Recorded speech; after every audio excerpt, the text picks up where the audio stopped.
Good afternoon, everyone. Welcome back to Auction for the Soul. This week's Parsha is Parshat Korach. This has been an incredible week for so many of us. We've watched the last 14 days. It was 2 weeks ago that Israel launched Operation Rising Lion to do whatever it can to slow down or even stop the Iranian regime from obtaining nuclear weapons. It's clear now why it's so important for them not to have these nuclear weapons. Parshat Korach always comes down in the summertime. Today is, those of you that are not aware, is Rosh Chodesh Tammuz. Tammuz is the beginning of a dark part for us in the Jewish calendar. It represents a time when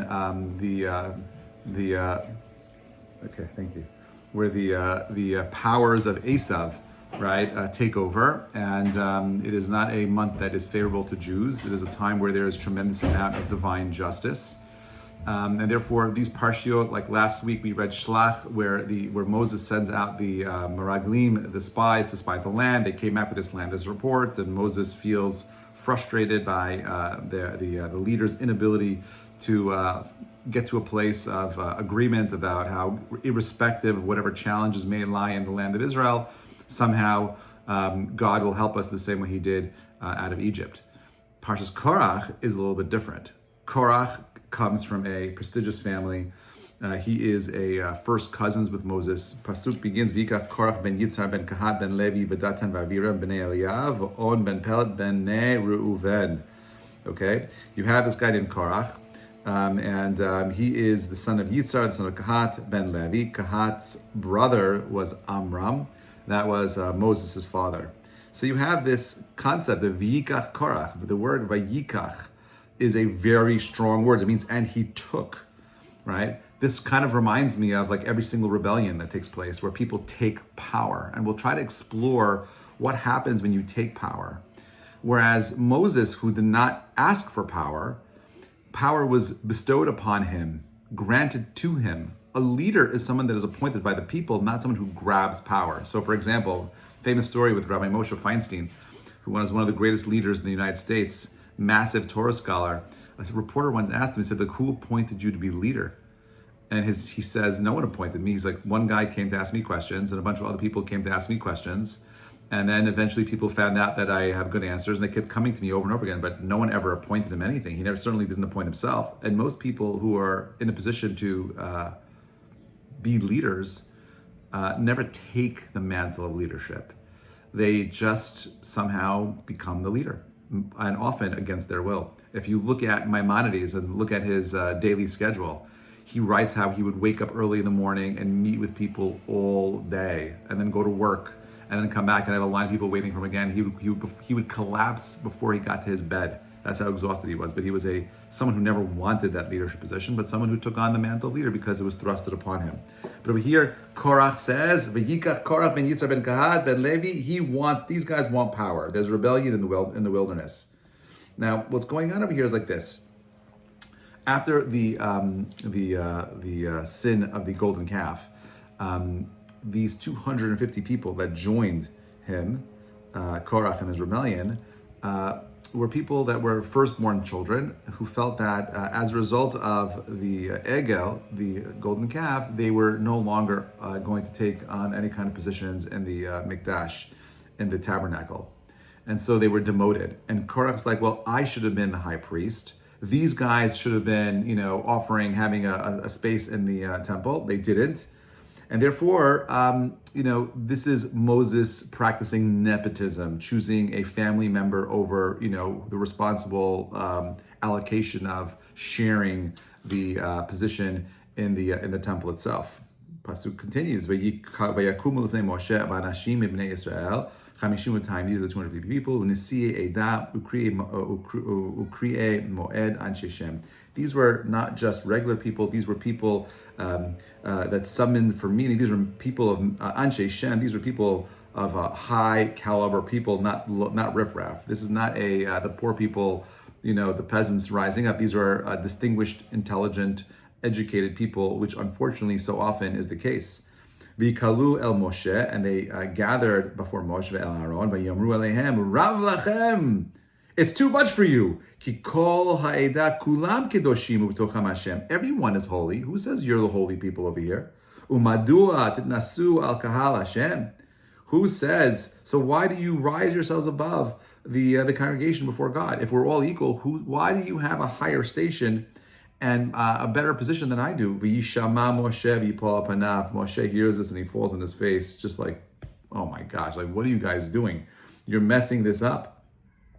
Okay, Korach, he starts his rebellion. It's based on pride and a deep hunger for honor.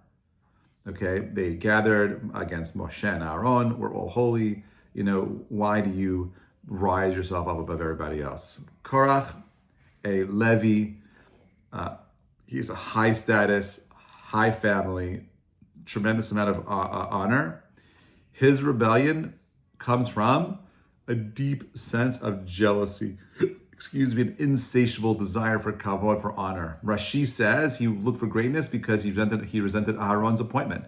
He wanted to be equal with Aaron. He wanted to be the guy that was going to bring all of these offerings in the temple. Korach figured Aaron was liable for the sin of the golden calf. He was there. Why wasn't he demoted? Why did he keep his position? As if Moses is choosing, when we know that everything Moses does is a reflection of God's will. Ramban Nachmanides says that Korach masked his personal ambition with a populist language, which we're seeing today, by the way. He spoke about equality. He spoke about, personal, but even though he spoke about equality, he was really looking for personal power, right? His core sin is ego cloaked in ideology. He is interested in just taking power for power's sake. There's a beautiful piece by Rabbi Jonathan Sachs where he speaks about power versus influence. And he says that Korach's mistake was to seek power for its own sake. If I have the power, I'll know what to do with this better. But true leadership is not about influence.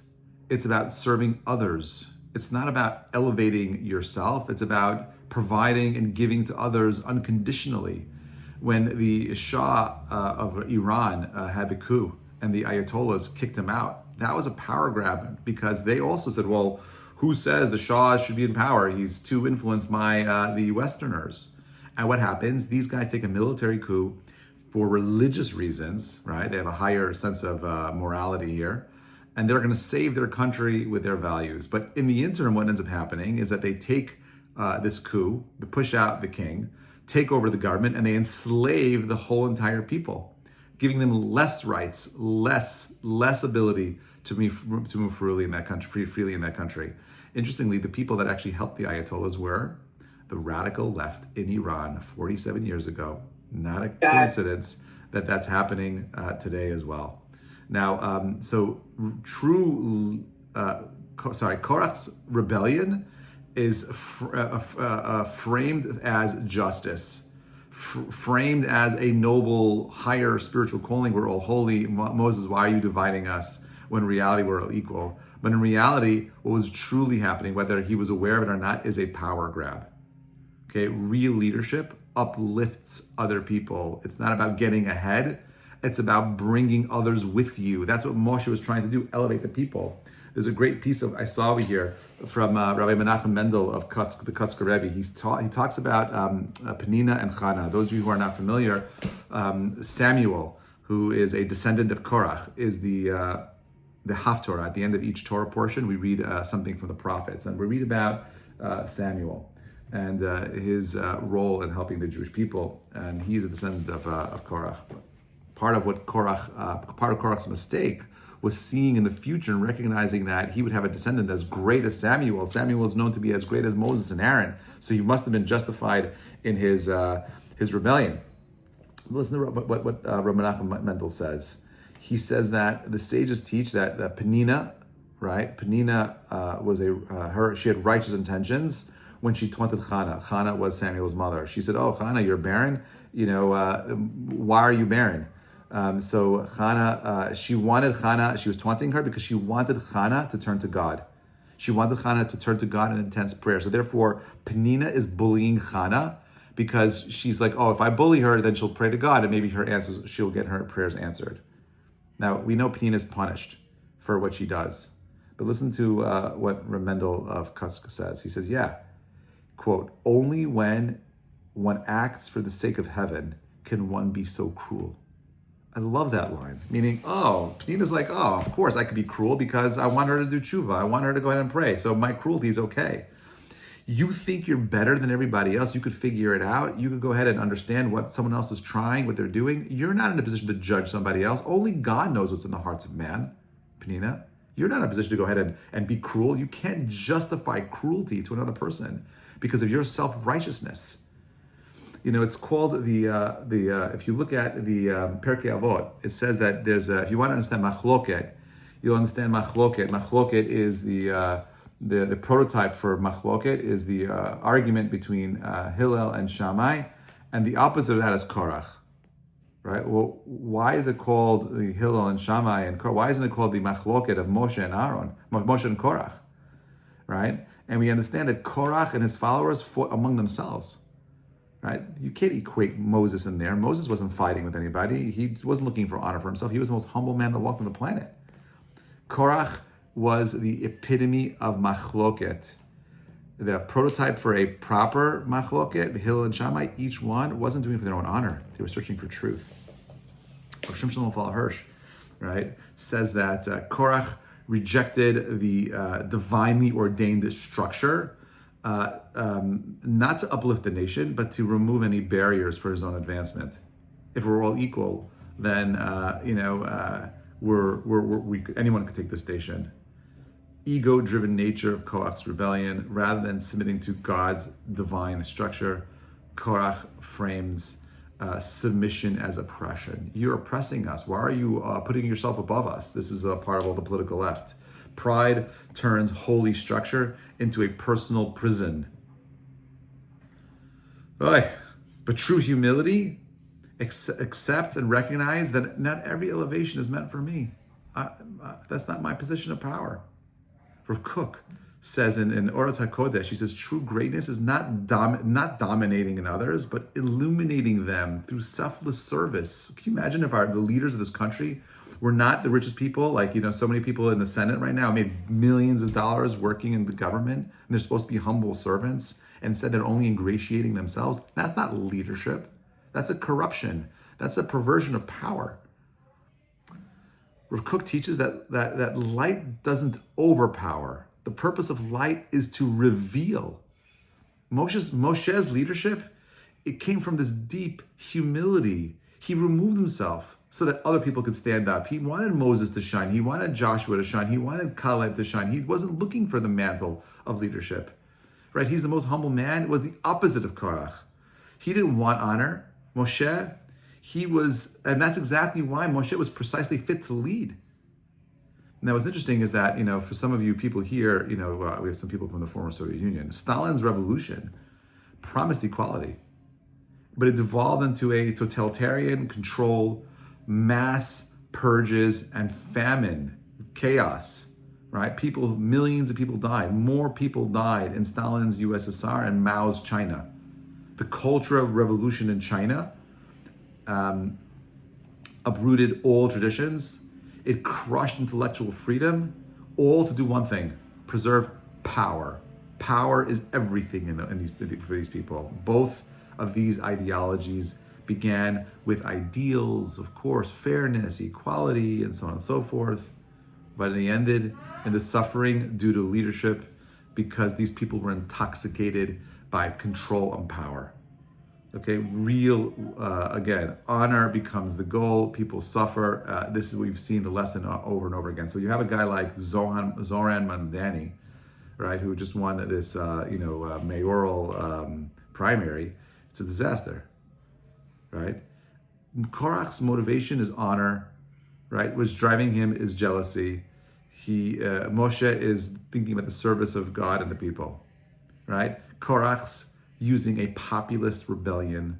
Moshe is quiet and he's responsible. He's about responsibility, right? Korach's ideology and philosophy, like every single socialist movement in the past, collapses and causes tremendous amount of grief and death and impoverishes the people around. Wake up, people. Whereas Moshe leaves an eternal legacy of love, right? This is the difference between the two. Now, at the end, the story, we all know how the story ends. It ends with Korach being sucked into the earth and being devoured. And the Chachamim point out when it says at the end of this, Pasuk reads, "V'tiftach haaretz et piha," and the mouth did the earth opened its mouth. V'tibala otam ve'et betehem, it swallowed them and their homes. V'kol ha'adam asher leKorach v'kol ha'rechush, everything that was connected to Korah, all the people, whoever was involved in him, all that wealth, everything was sucked into the earth. Everything that he did was ultimately ended up in the bottomless pit. Right? Why a bottomless pit? Why was this his punishment? So the Chachamim point out it's midah keneged midah. Right? Korach's sin was about exalting himself beyond his station. His punishment was to be brought lower than anyone has ever fallen, swallowed by the earth itself to a bottomless pit. Rav Hirsch says that he tried to uproot divine order and he was buried beneath it. The order is still there. The pit is a metaphor for his ego. Rav Kook says that this abyss reflects that he was meant that Korach tried to climb higher than anyone wanted to, and then the ground beneath him collapsed. Everything he built collapsed. When everything you're building is about your own power, this is why the Ayatollah Khomeini has no future. Everything he's done for the last 47 years is about his own personal power. That video he put out today, he looked weak and frail. Him seeking about victory is absolutely insane. Right? When your identity is built on being elevated above everyone else, you're called the supreme leader. When your station is about being elevated above everybody else, your fall, my friends, is inevitable. You're going to fall. And that's what this week's Parsha is about. It falls out at a time where these wars often happen and you have ridiculous political leaders who get up and make these crazy claims. Right? But at the end, it will all fall and collapse underneath them. Why do you think Korach cloaked his ambition in a religious-sounding language? Because that's how you get to the people, right? But the most important question, this is what I want to end with, is, Korach tried to ascend, he tried to grab power, but in doing so, he fell to the lowest possible level. Moshe never asked for power, yet he became the most enduring leader in Jewish history. Moshe emet v'torato emet. Moshe is true and his legacy is true, my friends. As long as we are individuals that are grounded in truth, trying to become better human beings, loving humanity, not looking for power, not being selfish, but being selfless, let God do his thing. The world will unravel itself like it is right now. Peace will come. You just do what's right. If you don't, you'll be sucked into the pit of Korach and be forgotten in history. Leadership that lasts comes from humility. Influence, that's the influence that matters. Everything else is a ridiculous, selfish, egotistical power grab. Greatness doesn't come from being above others. It comes from helping other people to rise up. May we all rise up in our ability of humility, of humbling ourselves, so we can make this world a better, greater place. In that space, that light illuminates reality. People will see the truth in due time. Shabbat shalom, everybody. Thank you so much for joining and for listening.